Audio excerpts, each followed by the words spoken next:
काय तुम्हाला माहिती आहे आपल्या भारतात एक असा किल्ला आहे जो एकदम भूतिया किल्ला म्हणून मानला जातो? तर मी बोलत आहे आपल्या भारतामध्ये असलेल्या राजस्थान मधल्या अरवली पर्वत रांगेत असलेल्या या भानगड किल्ल्याबद्दल.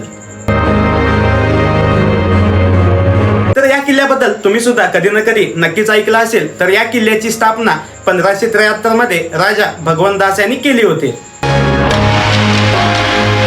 आता तुम्हाला पण प्रश्न पडत असेल की एवढा सुंदर किल्ला आणि एक भूतिया किल्ला कसा असू शकतो? तर याच्या मागे दोन कथा आहेत. त्यामधली पहिली मी तुम्हाला सांगतो. जेव्हा राजा भगवंतदास यांनी त्या किल्ला बांधण्यासाठी तिथल्या एका साधूची परमिशन घेतली होती, तेव्हा त्या साधूने त्यांना सांगितलं होतं की तुमच्या किल्ल्याची सावली माझ्या झोपडीवर कधीच पडू नये.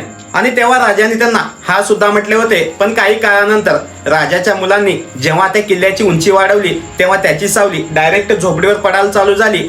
तेव्हा त्या साधूने श्राप दिला की हे पूर्ण किल्ला नष्ट होऊन जाऊ दे. आणि तेव्हापासूनच या किल्ल्याला एक हॉन्टेड लोकेशन किंवा एक हॉन्टेड असा किल्ला असे मानले जाते. आता तुम्हाला याबद्दल काय म्हणायचे आहे मला कमेंट बॉक्स मध्ये नक्कीच सांगा. आणि जाता जाता या टॅग केलेल्या प्रोडक्टला एकदा नक्की व्हिजिट करा.